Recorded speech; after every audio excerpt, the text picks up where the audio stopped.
Hi there, folks.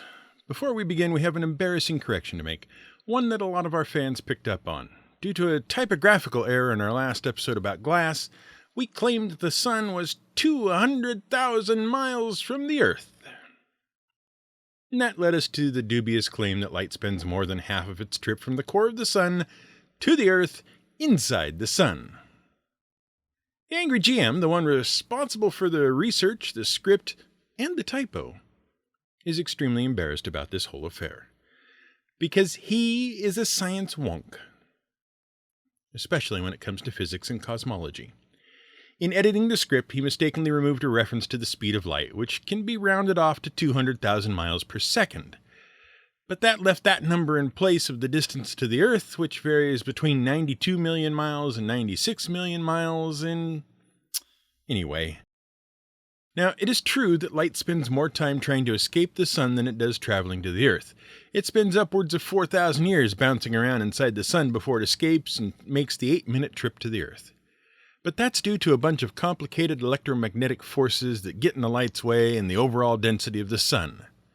We should note that some sources estimate this number as tens or even hundreds of thousands of years, based on variations in calculation methods for the density and permeability of the sun.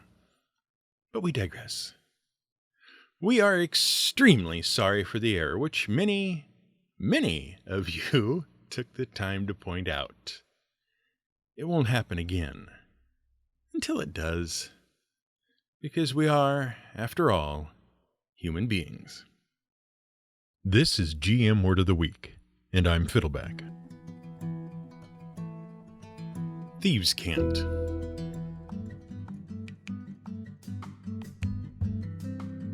We here at the Word of the Week are lovers of language. It probably isn't very surprising. We delight in knowing the etymology and derivation of various words. We love quoting random language facts, like the fact that English is considered a Germanic language, even though over 60% of its words are derived from the Romance languages, because of its structure and syntax. And that's why we don't get invited to many parties. See, language is something that, to our current knowledge, is uniquely human, and that's to do with both our evolutionary nature and our biology. See, all social animals communicate with each other. Bees, ants, whales, primates, and so on. And they use lots of different ways to do it, from sounds and gestures to entire body movements or even chemical signals. But when animals communicate, they are generally responding to prearranged signals in instinctive ways. When a bee returns to the hive and does a waggle dance that encodes the directions to a particular food source, yes, seriously, beekeepers call the movements that bees use to communicate waggle dances. When a bee performs a waggle dance, other bees simply follow the directions. That doesn't mean that animals can't develop some pretty complex combinations of signal and response, such as when primates are taught human sign language. But there isn't a level of interpretation and understanding that allows for the full complexity of a human language. And that's because, uniquely, humans possess a chunk of brain called the language center. Or rather, language centers, because there are several. And those allow humans to actually comprehend language in a conceptual, rational way, rather than merely as a sort of stimulus and response way. For proof of this complexity, consider the condition of aphasia. Aphasia occurs when one of the language-producing and comprehending parts of the brain become damaged, primarily either Broca's area or Winnicke's area. Both are named for the scientists who discovered and studied them. When Broca's area is damaged, an individual can lose the ability to form complex sentences and is generally limited to nouns and verbs. When Wernicke's area is damaged, an individual loses their ability to connect words to concepts and ideas. They still speak in complex sentences, but those sentences are garbled because the individual is using the wrong words. In both cases, individuals may also develop difficulty in understanding what is being said to them, but the individual can retain a clear understanding of their own thoughts and what they themselves think they are saying. Both areas are fundamental in both producing and comprehending language, along with several others with complicated names like the angular gyrus and the supramarginal gyrus and the auditory cortices. But it's their interconnectivity that is really vital. In the human brain, various areas are tightly interconnected and constantly pass information back and forth. Even in animals that have structures similar to the human language centers, such as old-world macaque monkeys, those centers aren't wired together nearly as tightly. But we digress. Our point was about language and how language is uniquely human because it allows us to communicate in very complex ways, but also because it allows us to form complex thoughts. We're all familiar with the idea of a voice in our heads. That is, when we consciously think about complex ideas, we tend to think about them in words. And there has been a lot of research regarding the importance of complex language in the development of intelligence. One of the most fascinating was a series of questionnaires given to deaf and hearing-impaired individuals. It turns out that many hearing-impaired individuals do think in language. Those who lost their hearing long after coming to understand language, for example in an accident, continue to have an inner voice. Others, who know sign language, either see hand signs in their mind's eye, or else feel their hands forming the signs for their thoughts and their mind's tactical sensations. In point of fact, the importance of language in the ability to develop and identify and to form complex thoughts was a central theme of George Orwell's 1949 dystopian novel entitled 1984. In the novel, a totalitarian regime named English Socialism, or INGSOC, has gained control of Britain and most of the Western world. And while the novel introduced numerous dystopian ideas, such as leadership through a cult of personality in Big Brother, constant surveillance, and the encouragement of people to betray their own friends and family to the government for various crimes, the most chilling idea was the idea of Newspeak. Newspeak was the official language of INGSOC, and it was a work of art, not just for what it contained, but what it did not contain. It contained only positive ideas, those that the regime deemed positive anyway, and lacked a way to discuss in complex terms any idea deemed negative. It did, however, contain a word thought crime, which collected all of the ideas not contained in Newspeak. The idea was, if you made it impossible to speak about dangerous ideas, you made it impossible to think about dangerous ideas. And before you even started thinking about dangerous ideas, you were already in violation of the law. And there's a lot of psychology to back that up. But we digress. See, we really don't want to discuss language designed to facilitate thought and communication. Instead, we want to discuss some other types of languages. See, when we think of languages like English and German and French and Spanish and Japanese and Russian and Greek and Latin and Hindi, we think of words and syntax that allow groups of similar peoples from similar cultures with similar values and ideas to communicate clearly with each other. But languages can serve other purposes, and they can be more specialized. And that brings us around to the idea of jargon. The word jargon is derived from an old French word for the chirping of birds. The word derived from an earlier Latin word, garire, meaning to chatter, and it originally referred to unintelligible gibberish or jibber-jabber, which is just fun to say. Incidentally, jibber-jabber is an English term, because the English love replicated sounds. And it comes from two earlier words, gibber, which was used by Shakespeare to describe fast, unintelligible chatter, and jabber, that comes from gabble, which means to speak rapidly and inarticulately. But again, we digress.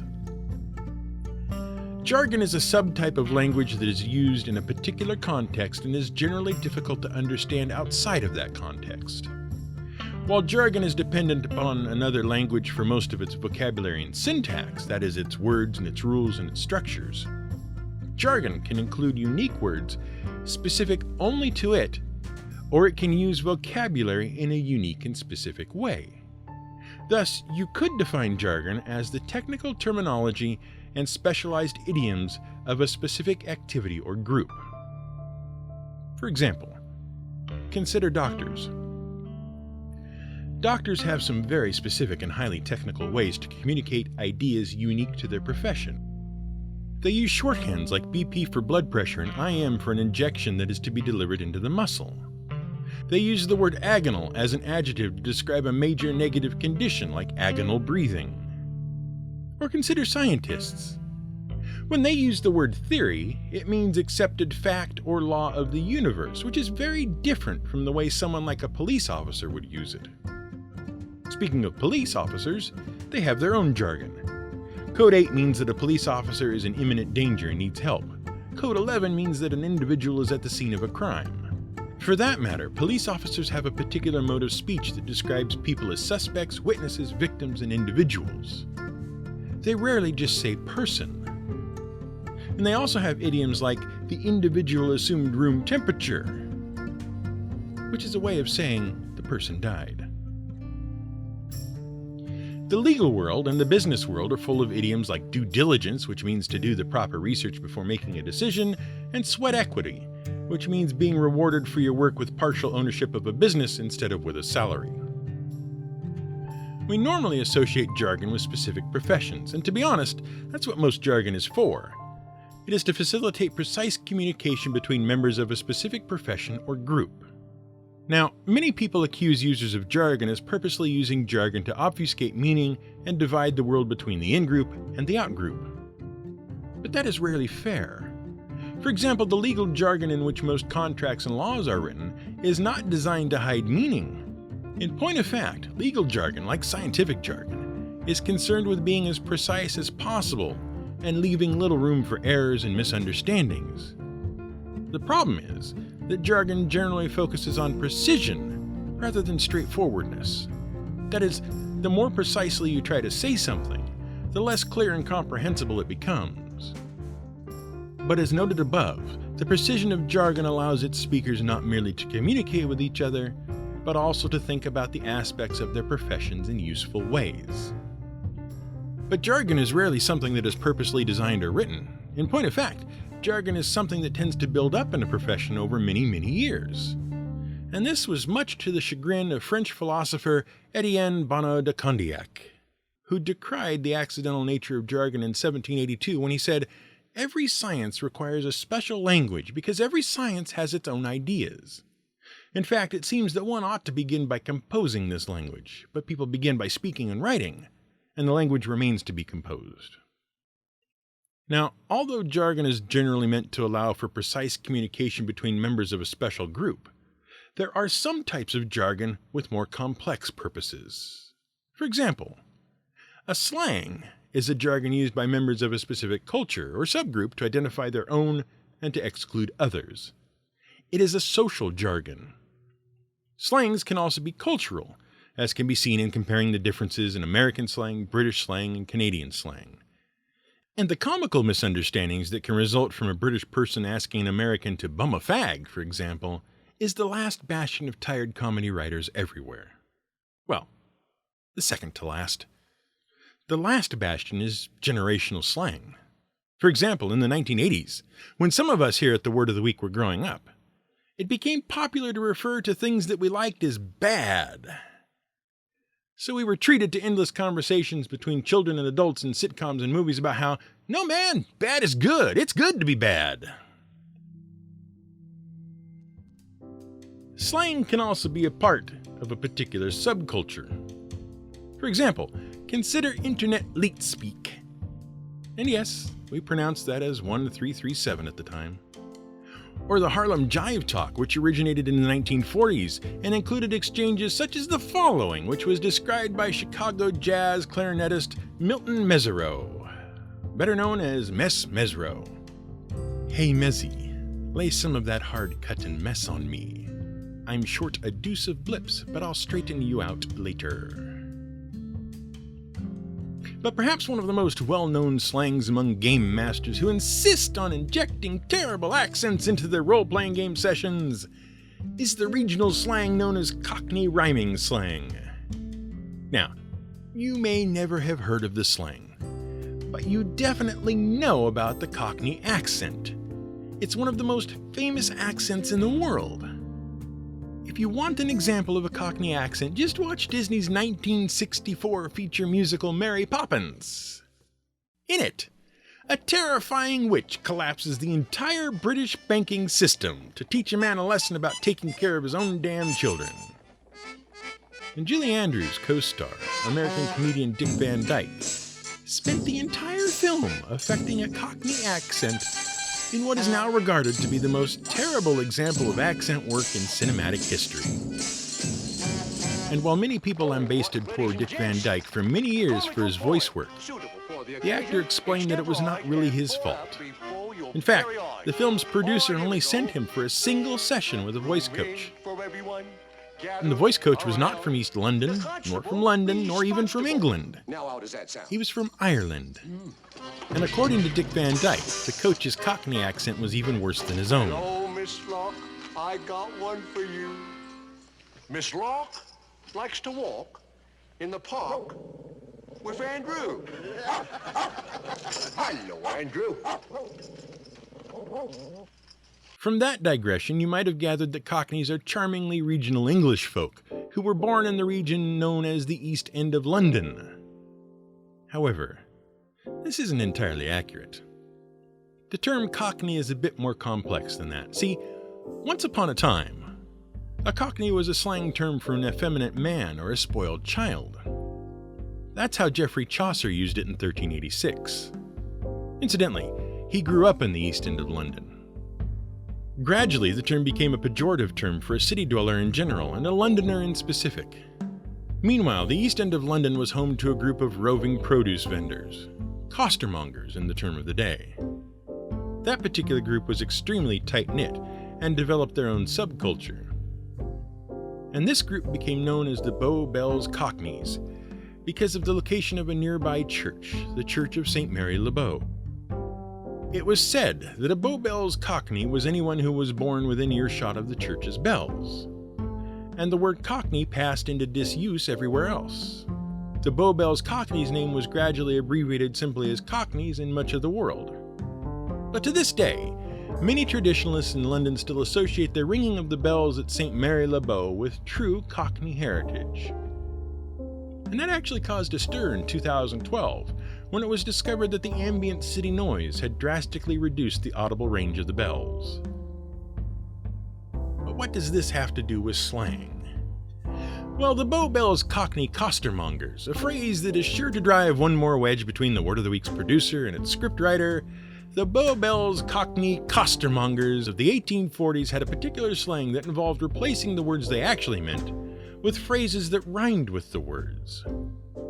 Instead of climbing the stairs, you'd go up the apples and pears. If you wanted to take a look at something, you'd have a butcher's hook. Now, if that's not maddening enough to try to figure out, it became customary to drop the rhyming word. So if I wanted to invite you to head up the stairs to look at the new painting I bought, I'd tell you, I bought a new painting, up the apples, and have a butcher's. Now those are simple, famous examples. But the real delight in the slang is that many of the replacements are clever, witty, sarcastic, or ironic. For example, instead of a wife, you'd refer to your trouble and strife. And if you wanted to go to the gym after work, you'd be visiting Fat Boy Slim. But what's even more interesting is that Cockney rhyming slang probably began as an argot. An argot is a type of jargon that is specifically meant to conceal its meaning from outsiders. It's also called a cryptolect, or, and this is finally where we get to the word of the week, a cant. An argot is similar to a slang in that it is shared by a particular in-group, usually a very tightly knit one. But it does not exist solely for a bit of fun cultural tribalism. Instead, it exists to allow a group to communicate secretly. And the most famous cant of all was the Thieves Cant. For example, suppose you spotted an inattentive rich man and you want a friend to help you rob his house. You can't just say those things in public. If someone heard you, they'd turn you in. So you might instead tell your friend you'd spotted a rum cully and suggest you heave the booth. See, in the mid-1500s, crime was running rampant in England. King Henry VIII warned that there were some 13,000 rogues and masterless men engaging in criminal activity. Worse, they would gather together to team up or share useful information. And while those numbers are probably an exaggeration, It was true that there was a lot of crime among the poor and disenfranchised, and they did meet to exchange information. And over time, they did develop a sort of code language that was eventually nicknamed Thieves Cant. This is also what gave rise to the fictional cliché of the medieval thieves' guild, which probably did not exist as anything more than small bands akin to street gangs. In point of fact, organized crime as we understand it today originated in the mid-1800s in the form of street gangs in cities like New York via the vigilante law enforcers of Sicily that would give rise to the mafia. Because of the fear of crime, Thieves' Cant dictionaries became very popular. One of the earliest was included as part of a book about English criminals called The Fraternity of Vagabonds. Published in 1561 by John Audeley, the author indicated he had come by his information through numerous interviews with subjects who spoke on condition of anonymity, for fear their fellow thieves would kill them. Such books became very popular in England, and remained popular until the 1800s. Thieves' Cant, or Thieves' Latin, along with the Thieves' Guild and gangs, became popular features of literature as well. For example, consider Charles Dickens' famous novel Oliver Twist. That said, given the prominence of books outlining the various scams and tricks that criminals would use, as well as their secret code language that were published over a period of 300 years, it's a wonder that criminals were able to get away with anything at all. And that has led some historians to wonder how much of Thieves' Cant is real, and how much was just fictionalized, either romantically or to cause fear and sell books. Answering this question is further complicated by the fact that many of the dictionaries and books plagiarized each other. But that didn't stop E. Gary Gygax from including Thieves' Cant as a feature of Dungeons & Dragons. Starting with the very first edition, any player whose character chose the character class of Thief, or later Rogue, was automatically granted the ability to speak and understand Thieves' Cant. Over the years, many players and game masters argued about the nature of Thieves' Cant and how much could be conveyed using it. Now, you understand that it's just a collection of slang terms of particular interest to thieves, but Thieves' Cant is not the strangest cryptolect in Dungeons & Dragons. In that same edition, Gygax also introduced the alignment tongue. See, every character in D&D has an alignment, a shorthand for their moral and ethical beliefs. These include a statement on the character's general morality, good, neutral, or evil, and a statement on the character's view on the importance of society vis-a-vis individual freedom, lawful, neutral, or chaotic. And each of the 9 alignments that arise from those combinations like lawful, neutral, and chaotic evil and neutral good, each alignment had a secret language of its own. Knowledge of the language is automatic. And stranger still, if you changed alignment, you also forgot your previously known alignment language. Weird, huh? The idea disappeared from AD&D's 2nd edition and beyond, but it did find its way into various editions of D&D's introductory sister publication, Basic Dungeons & Dragons. In that game, there were only 3 alignments, lawful, neutral, and chaotic, and each had its own language. Many years later, Gygax admitted in an online interview that the idea wasn't particularly well thought out, and that he regretted its inclusion. He explained that he didn't want Thieves' Cant to be the only secret language in the game, and he explained that he had intended alignment languages to serve in much the same way that Latin served as a language for the Roman Catholic Church. See, the Roman Catholic Church continued to use Latin long after the fall of the Roman Empire as the official language for its scriptures, rites, and services, essentially making Latin a cryptolect of Catholicism. This practice went from tradition to church law in 1570, and Latin remained the official language for all Catholic services until 1967, when local churches were granted the authority to choose their own languages, and almost uniformly chose whatever local language their parishioners spoke. Because, clearly, it is often more important to be approachable than it is to be precise. This has been GM Word of the Week. It's written and researched by The Angry GM and produced by me, Fiddleback. You can support us on Patreon at patreon.com/GMWordOfTheWeek. You can find more at gmwordoftheweek.com and theangrygm.com.